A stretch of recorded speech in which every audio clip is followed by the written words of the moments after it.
Buenos días a todos en este julio caluroso de este día 6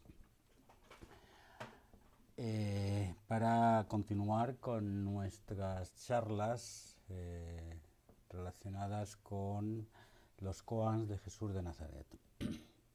Esta será la charla del koan número 15 o según la colección del libro publicado por mí, que sigo insistiendo que el que no lo tenga es un gran compendio por la cantidad de citas y de autores para los que quieran seguir la figura de Jesús. Y dado que vamos a no tener emisión de estas charlas a lo largo del resto del mes de julio y del mes de agosto, porque la semana que viene tenemos las emisiones de las jornadas de la Fundación Caminos de Sabiduría Oriente-Occidente,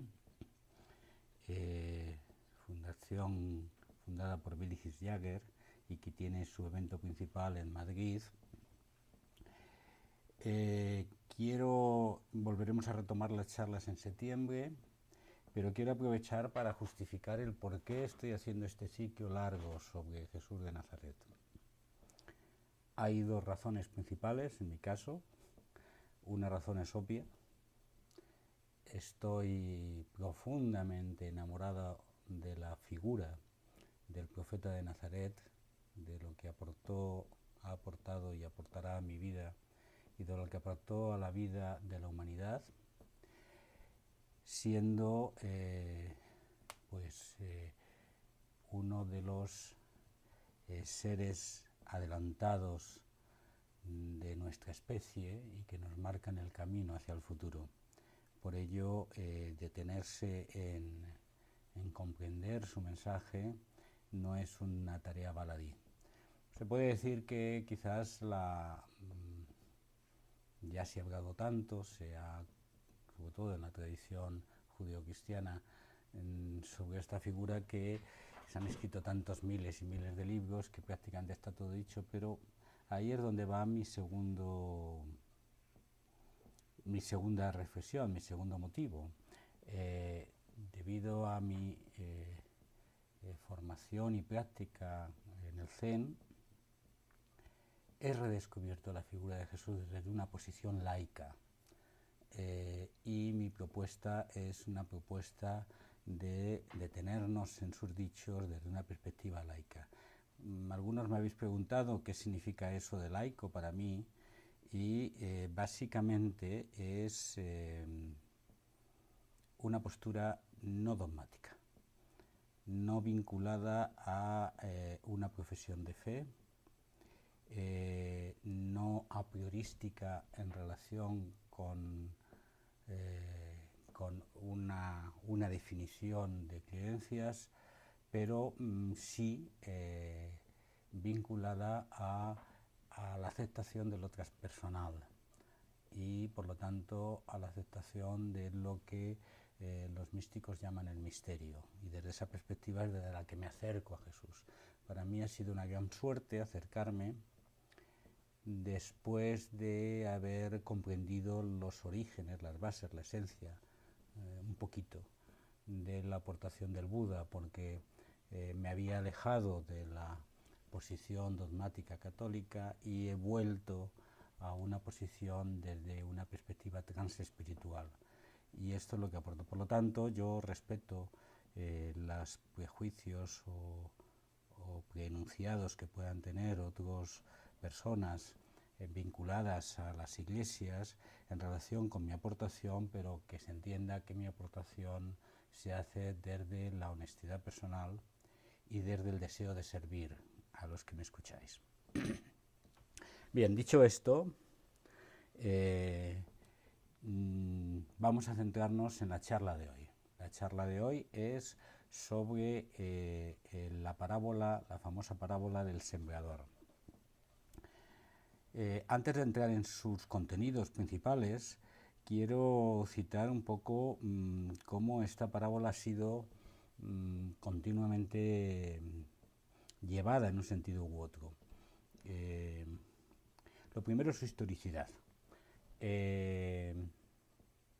La parábola del sembrador empieza: Jesús salió de casa y fue a sentarse a las orillas del lago. La gente vino en tal cantidad que se subió a una barca y la gente se sentaba en la orilla escuchándole. Es una imagen muy bella de Jesús sentado en el borde de una barca y toda la gente atenta a sus palabras en el escenario del lago de Galilea. Entonces no empieza como en otras parábolas: el reino de Dios se parece, estoy siguiendo el texto de Mateo, sino empieza diciendo: les decía. Jesús les habló de muchas cosas usando comparaciones o parábolas. Y a partir de aquí Mateo lo que hace es un compendio de las llamadas parábolas del reino, que son 7, y en su transmisión, ¿no? Y la primera es esta de El Sembrador. La coloca también la primera Marcos. Y la parábola de El Sembrador está repetida en Lucas, con pequeñas variantes. Las pequeñas variantes en Marcos hacen que Marcos es una fuente independiente. ¿Os acordáis? Volvemos a repetir. Tradición oral. La tradición oral da lugar a evangelios de dichos. Estoy sintetizando.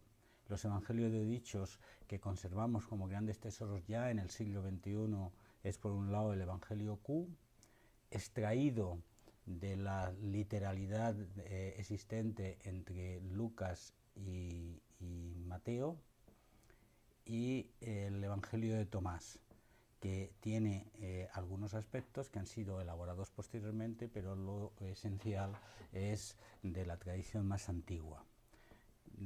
El Evangelio Q o la fuente Q y el Evangelio de Tomás posiblemente proceden de 20-30 años después de la muerte de Jesús. Y después, lo primero que surge, aparte de las cartas de Pablo, son el Evangelio de Marcos, que es una fuente independiente. El Evangelio de Marcos surge en torno a la invasión de Tito, de las regiones de Tito en Judea, en el año 68, en torno a ese tiempo, y posteriormente surgen los evangelios de Lucas y de Mateo, que cogen como fuente la fuente Q y también Marcos. El Evangelio de Juan sigue otra evolución que, como os acordaréis, había como 3 estadios, y el primero de ellos, que es para mí el más valioso, y he de reconocer que quizás no le he dado en el libro la suficiente intensidad, es, dijéramos, descubrir la versión original del llamado discípulo amado, que fue testigo presencial del tiempo de Jesús. Pues bien, la parábola del sembrador aparece en los 3 sinópticos y en Tomás, con lo cual aparece en todas las fuentes originales. Aparece en la fuente de Marcos, aparece en la fuente Q y aparece en Tomás, con lo cual todos los analistas, incluyendo los de Jesús Seminar, aceptan como histórico la parábola del sembrador, que además se considera como la parábola de inicio de la predicación del reino, ¿no? Sin embargo, hay añadidos que proceden fundamentalmente del intento de justificación de la labor apostólica, especialmente en Mateo, que luego citaremos, que no son reconocidos por la mayoría de los autores como dichos por Jesús. Jesús se expresa en términos sencillos y no hace interpretación teológica posterior. Es Mateo, con su intención continua de parangonar los dichos de Jesús con los dichos de la Torá, o con las citas de la Torá, o el justificar la función mesiánica, y además escrito 50 años después de la muerte de Jesús, en los esfuerzos de la primera y segunda generación de apóstoles de transmitir la nueva creencia, es en el momento en el cual se plantea dijéramos, la segunda parte de explicación de la parábola que ha de ser atribuida a la interpretación de esa generación. Hay que pensar que Mateo escribe su Evangelio en una gran controversia entre las escuelas rabínicas que surgieron en el entorno de la destrucción del Segundo Templo y el nuevo movimiento judeocristiano, que también utiliza como fuente de autoridad la Torá, el Antiguo Testamento. Por lo tanto, lo que yo voy a leer en primer lugar es el texto que aparece y que es aceptado casi igual en las tres fuentes, y luego posteriormente la interpretación que da Mateo para dejarla aparte. Entonces decíamos, Jesús les habló de muchas cosas usando comparaciones o parábolas. Les decía, el sembrador salió a sembrar, y mientras sembraba, unos granos cayeron a lo largo del camino. Vinieron las aves y se lo comieron. Otros cayeron en terreno pedregoso, con muy poca tierra, y brotaron enseguida, pues no había profundidad. Pero apenas salió el sol, los quemó y por falta de raíces se secaron. Otros cayeron en medio de cardos. Estos crecieron y los ahogaron. Otros granos finalmente cayeron en buena tierra y produjeron cosecha, unos al 100, otros al 60 y otros al 30 por uno. El que tenga oídos, que escuche. Espero que se me esté oyendo bien. Este texto, no voy a leer el texto de Marcos, que es muy similar, únicamente citar el texto de Tomás por si hay alguien que no lo haya leído, dado que es un evangelio descubierto en el año 45 del siglo pasado. Jesús ha dicho, he aquí que el sembrador salió y tomó un puñado de semillas, esparció. Algunas en verdad cayeron en el camino y vinieron los pájaros, las recogieron. Otras cayeron sobre la roca madre y no arraigaron abajo en el suelo y no retonaron espigas hacia el cielo. Y otras cayeron entre las espinas, las cuales ahogaron las semillas y el gusano se las comió. Y otras cayeron en la tierra buena y produjeron cosecha buena hacia el cielo, rindiendo 60 por medida y 120 por medida. La Iglesia católica y las iglesias cristianas en general, luego veremos una versión diferente de la Iglesia mormónica, hace una interpretación desde el dualismo de esta parábola. Jesús viene a decir,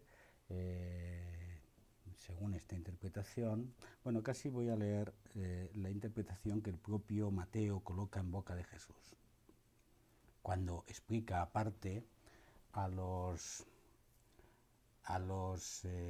discípulos la parábola, además antecedida de un planteamiento de hablo en palabras escondidas a la gente que no me entiende, y vosotros que me entendéis.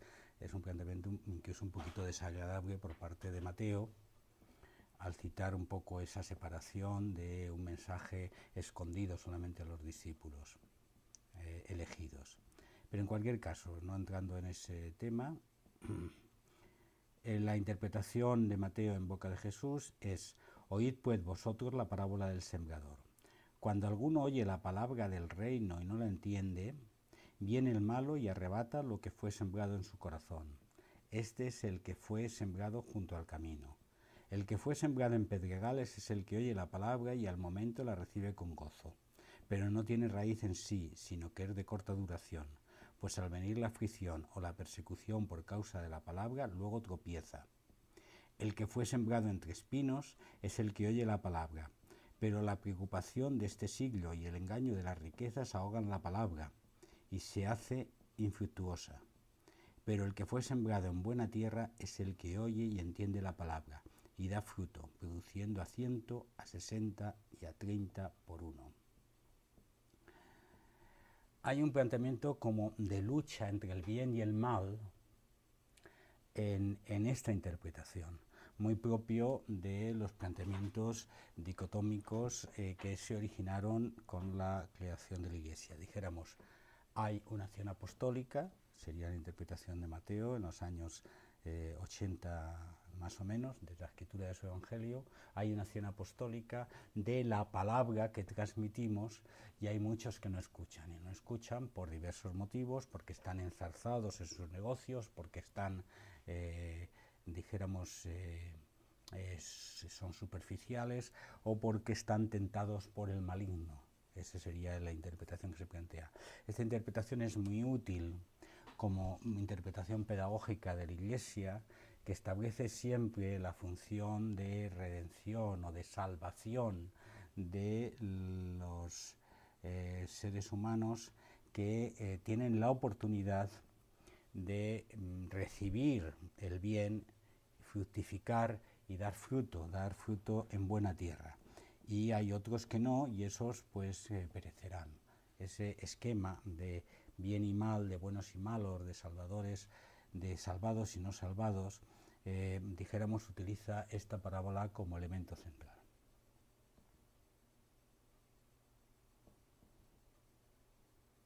Pero sí hemos de ser fieles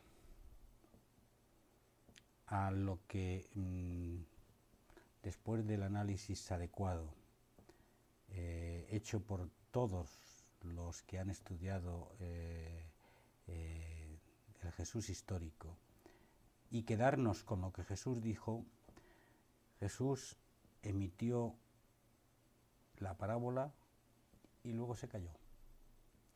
No la interpretó. En no interpretarla, porque la interpretación es un acto mental, es un acto de abstracción moralista, ética, teológica, metafísica, que corresponde más pues efectivamente a la tradición de posesión de la verdad o de planteamiento tal, sino que muestra al público que le está escuchando algo que le es muy familiar. Es un público que en su inmensa mayoría han salido al campo y han visto y se han dedicado a las tareas del campo. Se han dedicado a la siembra, a la siega, a la recolección, a la cosecha.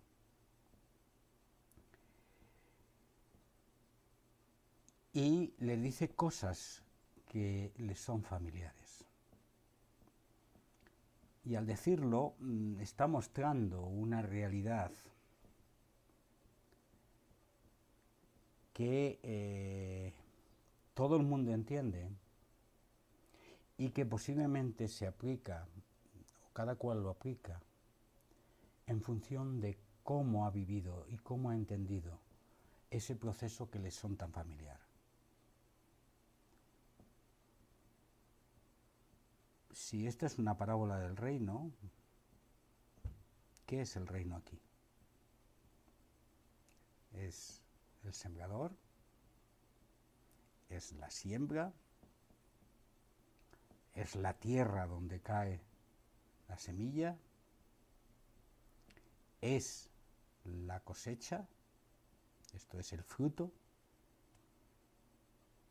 ¿Cuál es la expresión del reino en este proceso? Todas las parábolas de Jesús, y este es el elemento central, hablan de un proceso, hablan de una acción. Coge los fenómenos naturales que son familiares, que son al alcance, porque lo que él está desarrollando es un movimiento campesino de personas que en un 90 y tantos % no sabían leer ni escribir. Y les pone por delante expresiones que en sí mismo muestran la paradoja. ¿De qué? De la existencia. ¿O es el reino todo el conjunto?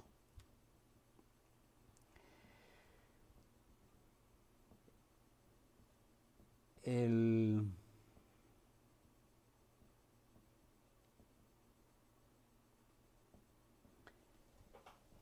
proceso, decía antes que la Iglesia mormónica se ha parado en este término, en este texto, y ha hecho una interpretación del texto en términos de su propia fe, y habla de que el acto de la siembra es el acto del proceso de la vida misma responsable. Y utiliza la alegoría, esto lo hace Keith Howitz, que es uno de los autores importantes de la Iglesia mormona, la Iglesia adventista de los testigos del último día, que sitúa el centro de la responsabilidad vital en el suelo, que es una alegoría del corazón del hombre, o sea, del centro de la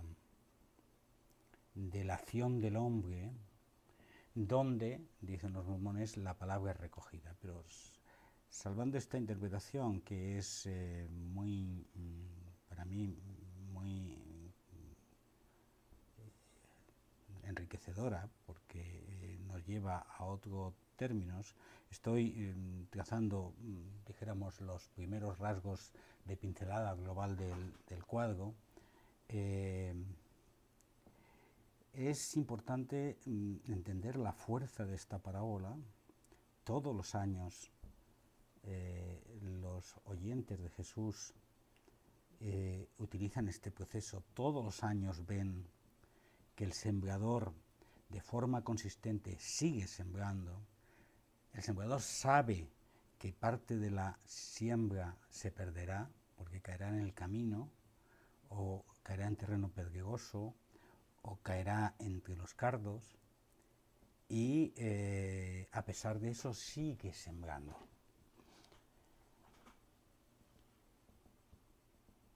Porque cuida su tierra.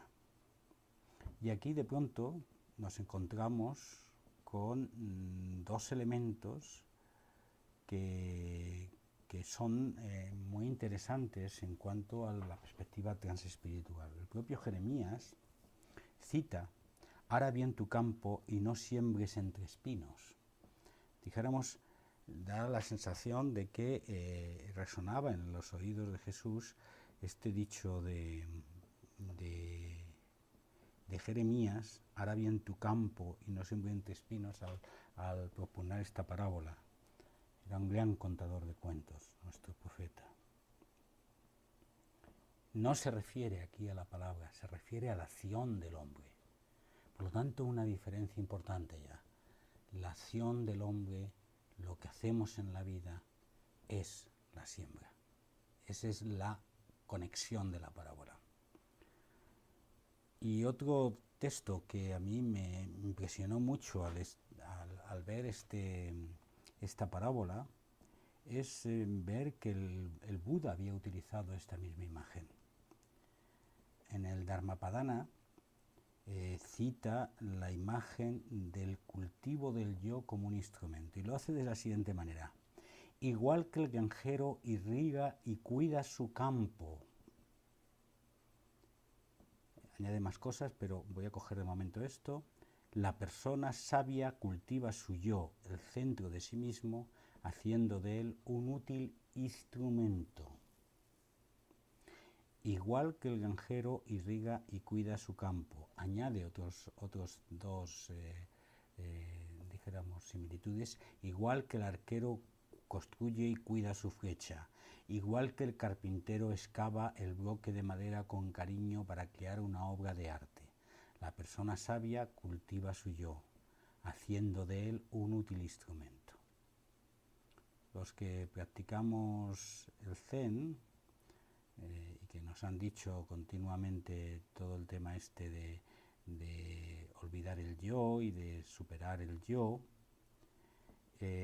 curiosamente aquí Buda cita cultivar el yo como un útil instrumento, no como una identificación, no como el centro de la esencia de la persona, sino como un instrumento en nuestra vida. Por lo tanto, este yo es el compendio de lo que forma parte de nuestra existencia, que es nuestro cuerpo, que es nuestras emociones, que son nuestros pensamientos, que son nuestras acciones, nuestras voliciones, que son nuestros procesos mentales. Todo esto forma parte de algo no negativo, sino algo de cultivarlo, de cuidarlo. Podríamos entonces decir, si lo que no estamos hablando es de una palabra externa que nos llega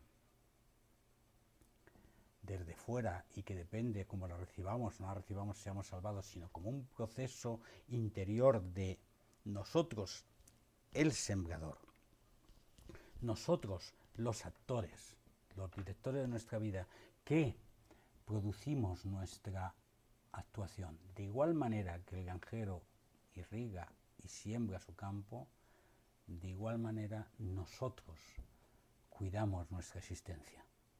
El planteamiento es una variación que es esencial.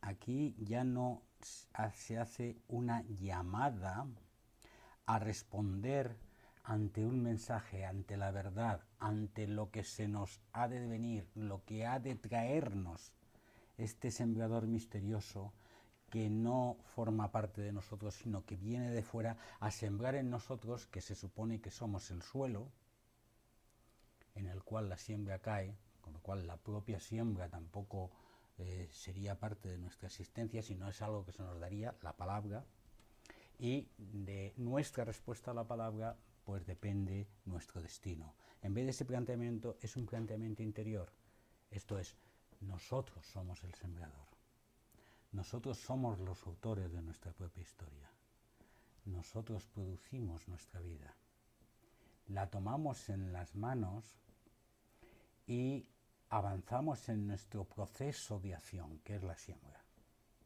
Ese proceso de acción, que es la siembra, todo el proceso que se desarrolla para producir el fruto, es la alegoría que centra la creación del reino de Dios. Esto es, esta parábola que está citada como la primera dentro de 7 parábolas que comparan el reino de Dios con la levadura, con la perla, con el tesoro escondido, con el grano de mostaza, es la expresión de lo que ocurre en la existencia. Y en lo que ocurre en la existencia es una acción, es la siembra. El conjunto de lo que somos es no solo el campo, sino también la semilla y también quien la siembra. Y esto es fundamental para reorientar el planteamiento de nuestra acción de la vida. No tenemos simplemente que estar con el campo preparado, haciendo que haya buena tierra, haciendo que esté removida, para que cuando caiga la palabra podamos escucharla, sino somos el propio campo, con sus durezas, con sus piedras, con sus espinos, con sus más y con sus menos. Y a todo nuestro campo lo regamos, y a todo nuestro campo lo irrigamos. Y sabemos que habrá partes que responderán y partes que no. Con lo cual aquí hay otro elemento que es muy importante en esta alegoría. Aceptamos como un todo el conjunto del campo, con sus piedras, con sus cardos, con sus dinámicas buenas y malas, con sus caminos. No separamos nada. El sembrador no lo hace. Esta forma de plantear el tema nos lleva bastante lejos si lo ponemos en palabras de nuestra actividad ordinaria.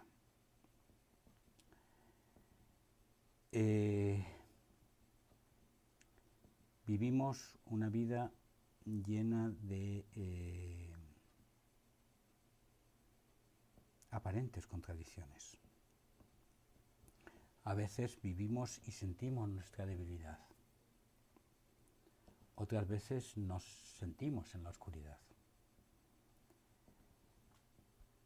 Nos movemos pulsionados con dinámicas de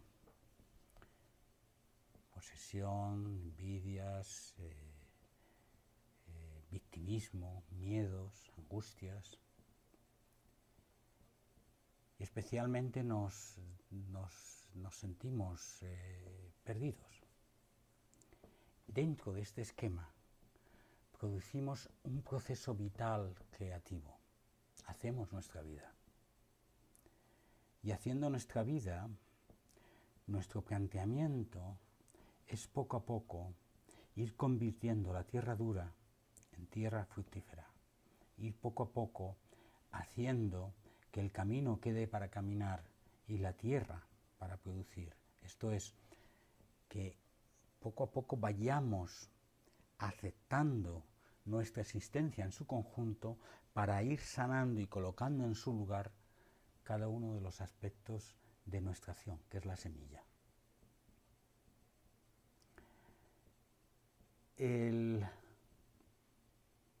Este proceso también el Buda lo califica como el proceso de salir de los tres reinos.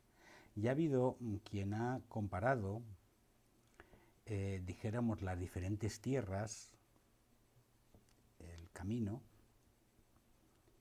que es el lugar donde la semilla ni llega a fructificar porque las aves, esto es, los externos, los otros, se la llevan, la tierra dura, donde no cabe profundidad, donde no se produce ahondamiento, es el terreno pedregoso, o el tema de los cardos, deliciosa comparación que ha sido terriblemente manipulada. ¿Cuántas veces los curas han dicho al niño, los malos amigos como los cardos que ahogan la semilla buena que tenéis en vuestro corazón? Todo eso ha llevado a unos conceptos de negación de la propia intención humana que nos ha hecho mucho daño en nuestro subconsciente. Decía que hay quien lo ha comparado con el planteamiento que el Buda realiza en torno a los tres reinos, el caer y depender de los tres reinos, que es el reino de la posesión, el reino del rechazo y el reino de la confusión. Como, dijéramos, tres aspectos de nuestra existencia en el cual estamos continuamente negociando y entrampando. Mientras vamos sembrando, mientras vamos desarrollando nuestra vida, vamos negociando con nuestro deseo posesivo de las cosas en función de nuestra sensación de que así trascenderemos, así nos mantendremos seguros, y ahí surge todo el tema de la posesión material, la búsqueda de la riqueza como fin, el planteamiento de la posesión de las personas, el planteamiento de la posesión de los estatus, las seguridades materiales, espirituales o psicológicas, etc. El reino del rechazo o de la separación, que dijéramos que es el tema de la semilla en el camino, esto es donde son otros los que se la llevan y son los diferentes y establecemos las diferencias, y de ahí viene un poco todo el tema de la confrontación, y la confrontación se produce dentro de nosotros mismos porque descubrimos que hay cosas que somos que no queremos ser, y entonces no queremos que fructifique ahí nuestro trabajo, ya sea pues en ciertos aspectos oscuros o fealdades de nuestra existencia, o ya sea simplemente pues de privaciones que somos. O sea, nadie, se suele decir, nadie quiere ser pobre, no es eso, el planteamiento es precisamente nuestra pulsión por la seguridad, la deprivación, una condición inferior a nivel social no la queremos aceptar y rechazamos a los inferiores, etcétera. Ese es el reino del rechazo y la separación. Y el reino de la confusión, que es el reino de la creación del dogma. Nuestras creencias, nuestros planteamientos fijos se plantean así. La misma interpretación dicotómica, interpretación interesada de ética para justificación de la propia verdad, en la cual el propio Mateo cae, es una interpretación basada, situada en el reino de la confusión. Por eso he citado antes, no solamente con mi propia convicción, siguiendo a lo que dicen todos los autores, que las interpretaciones hacia los discípulos son añadidos posteriores. Pero aquí lo importante es comprender que esta parábola, que es central, es la expresión más directa que utiliza Jesús en ese momento tan especial, cuando se sienta en la barca, mira profundamente a las personas con una poquita distancia que puede tomar al estar ellos en la orilla, y desde ahí mira su corazón, les ama y les habla de la vida, les habla de las cosas corrientes, les habla en palabras que puedan entender. Y no añade interpretaciones porque no hacen falta, es una expresión directa. En este sentido, este planteamiento es coánico. Si somos capaces de leer la parábola, dejar que impacte y pararnos al final de la lectura, si hubiésemos vivido durante veranos, otoños, inviernos en los campos de Castilla, viendo sembrar, viendo salir al campo, viendo ir a trillar, a recolectar, a trillar, y siguiendo ese ritmo, esta imagen entraría muy fuertemente en nuestro corazón, perteneceríamos a esa cultura, y desde esta imagen captaríamos que hay una esencia ahí. ¿Qué se está produciendo en mi vida? ¿Cómo se está produciendo ese proceso en mi vida? Y hay otro elemento que para mí me resulta también especialmente importante.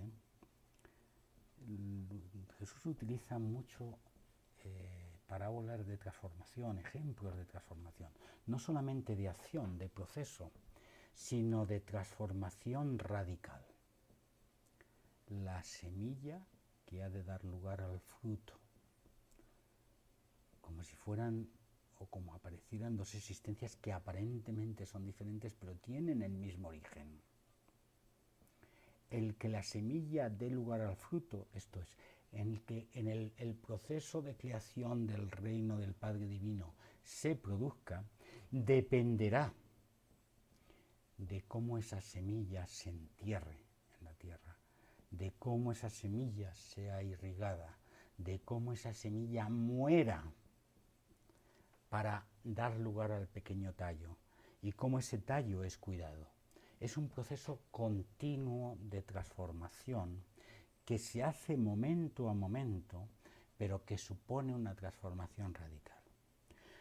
Este punto de esta imagen, como la propia imagen de la levadura o la propia imagen de la planta que crece, que es un proceso de paso a paso, momento a momento, en la que sin pérdida, sin tiempo, sin punto de antes y punto después, sino un proceso que día a día, aquí y ahora producimos, es la expresión más escondida del reino de Dios, que además implica un proceso de muerte.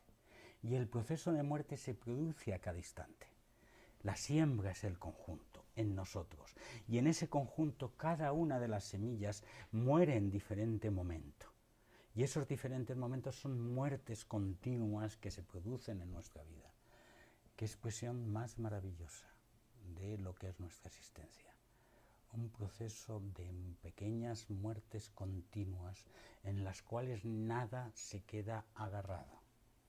Este es una expresión profunda, muy querida, y que a mí me resuena mucho cuando el Buda lo compara con el tema del cuando el carpintero excava el bloque de madera con cariño para crear una obra de arte.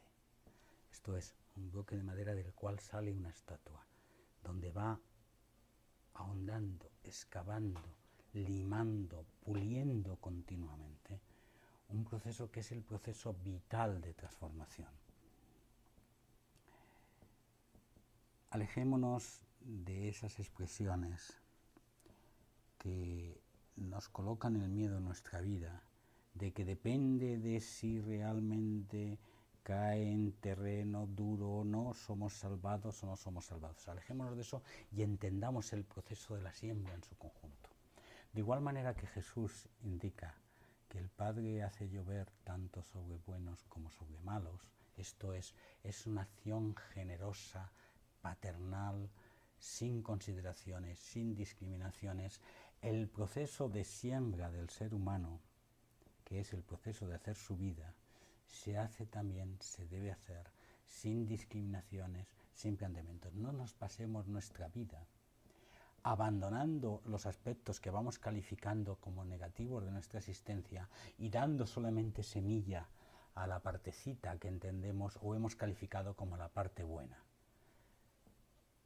Produzcamos una pasión por la vida en cada instante, uniendo todo, lo que aparentemente parece malo, lo que aparentemente parece bueno. Y es muy posible que entonces llegará el momento en que la semilla dé fruto en los caminos, también en los terrenos pedregosos, o que compartirá espacio con los espinos.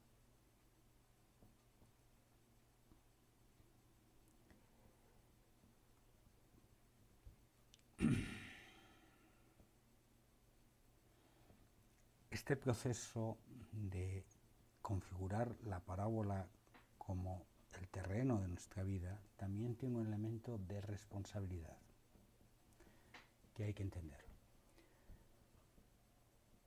De nosotros depende irrigar y cuidar el campo.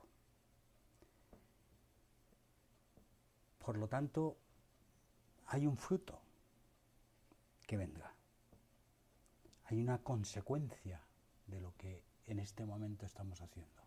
Nuestro acto en cada momento es sembrar, es irrigar el campo, pero es un acto responsable. No podemos dejar de sembrar.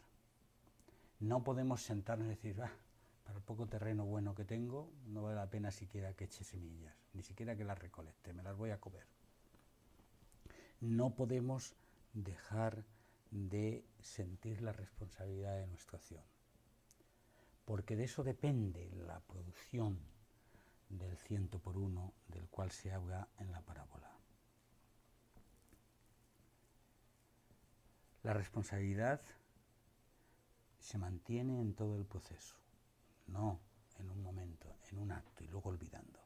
Por eso comparo y complemento las dos imágenes, la de Jeremías y el Buda con la de Jesús. Siembra, irriga, cuida, mira amorosamente la plantita, dale el agua que necesita, dale el cariño y el cuidado que necesita en su proceso de crecimiento y al final recolecta el fruto.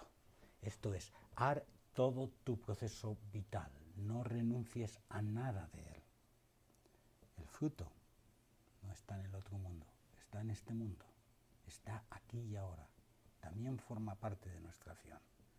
Ese es el otro elemento que también ha sido intencionadamente malentendido en las expresiones ortodoxas.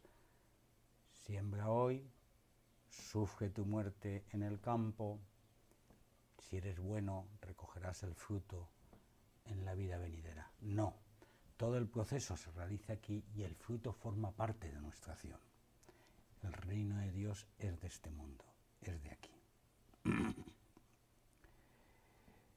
Bien. Este proceso yo sigo haciendo comparaciones en el plano de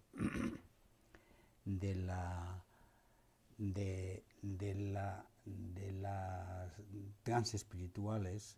Es el mismo proceso que se marca cuando se entiende el conjunto de la vida con, digo en el libro, con el tema de los 7 factores de la iluminación, donde nuestra acción de atención, de búsqueda, de comprensión, de cultivo de la paz, de concentración en la tarea, etc., es este proceso dinámico de crecimiento de la vida. Si el día pasado comparamos el reino de Dios con todo el proceso de la evolución en su conjunto, de la cual nosotros también formamos parte, nuestra existencia individual es una parte de todas las siembras que se están produciendo en este momento en los 1000 mundos. y todas las siembras es una única siembra, que es este momento en el cual yo estoy sembrando, y hay que verlo desde esta perspectiva de unidad. Por lo tanto, y ahí está la conexión entre lo que es la visión mística y la visión pragmática operativa de nuestra acción concreta, individual, colectiva y social, es que nuestra visión interna de transformación desde el corazón ha de producirse en acciones de hacer nuestra vida, de hacer nuestra sociedad, de hacer nuestro medio, para que dé lugar a la producción del fruto, que es el origen de nuestra acción.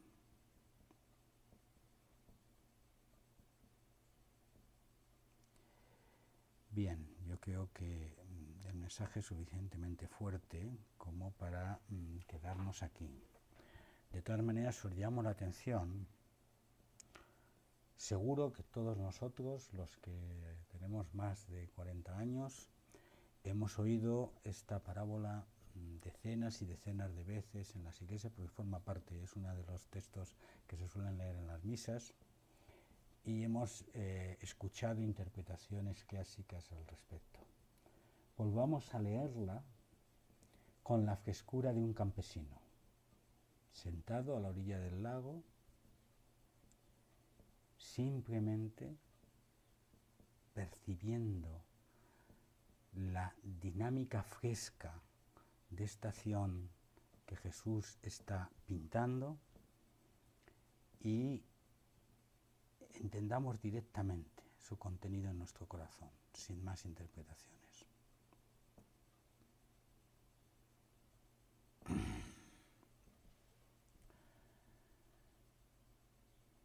Maestro, me miras sentado a la orilla del lago, miras mis ojos y a través de mis ojos mi corazón, y sigues mirando a los que se sientan a mi lado. Y miras mi vida y la ves llena de altibajos, de miedos, de angustias, de interpretaciones, de quereres y de no quereres. Y me amas profundamente. Y entonces empiezas a hablarme del ritmo del campo, empiezas a hablarme de los caminos, de las aves del cielo, de la transformación misteriosa que se produce en la naturaleza.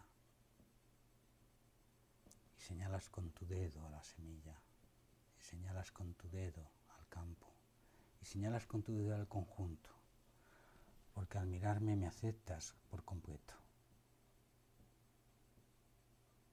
Me aceptas como yo no me acepto quizás. A veces me rompo en cachos. Me parto diciendo, no, esto es malo, no, esto no me gusta, no, esto no te quiero, no, esto no es que... Y al final, a veces, puede que quede tan poco espacio que yo acepte cuando tú realmente estás reuniéndolo todo. No hay campo sin camino, no hay campo sin cerca, no hay campo sin extremo, sin lindero. Y sobre todo para ti lo importante es que nos movamos, que actuemos, que dejemos que la siembra se produzca, que no nos quedemos quietos mirando el terreno, sino que dejemos que el proceso se produzca, se desarrolle, se haga. No nos quedemos agarrados en el momento.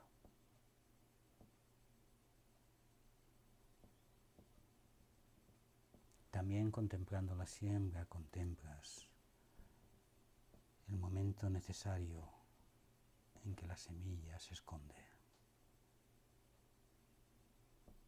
en que se oculta de todos, y en el centro del silencio va poco a poco transformándose. No hace falta apartar nada, porque esa semilla es como un árbol tremendo que en su muerte va limpiando, cuerpo y mi espíritu.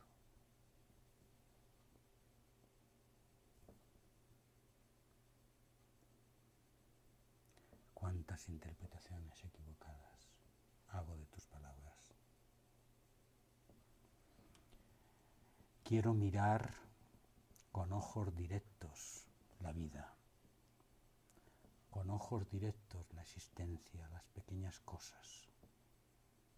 Quiero, como tú me dices, enterrarme y callar. Y callar a lo mejor sin saber, sin interpretar, para aprender a saber de nuevo. A mirar todo lo hecho conjunto, como un hecho actual. Y simplemente desde esta comprensión, desde esta experiencia, poder mostrarte encima de mi mano al sembrador, a la siembra, a la semilla, al campo y al fruto, en un solo acto.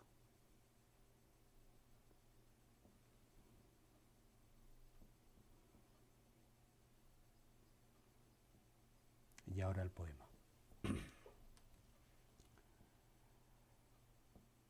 Salí de casa para recorrer mi vida,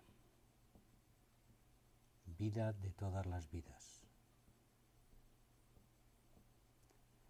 Me encontré perdido en el barrio gris de mi ciudad. Ojos tristes, caras pintadas simulando máscaras en la noche oscura. Campos desiertos de pedregal, donde cuerpos cansados se inclinan ante el látigo cruel. Largas carreteras que no van a ninguna parte. Cuerpos tendidos en las ruinas, con mirada ausente y suspendida. Figuras que pasan con aire concentrado, llenas de buenas intenciones, que como volutas de aire desaparecen en cada esquina. Y también el rostro pleno, de ojos claros y brillantes, amante completo de esta humanidad doliente. Obrero preparado para la dura tarea de recuperar lo perdido, la dignidad, la realeza de esta estirpe abandonada, en fracaso, desesperada en la ruina, triste en su aparente destino, que no ve lo que pugna por salir, 1000 brotes pujantes en una nueva y buena tierra, a pesar de todo. Que tengáis buena semana y nos vemos en las jornadas.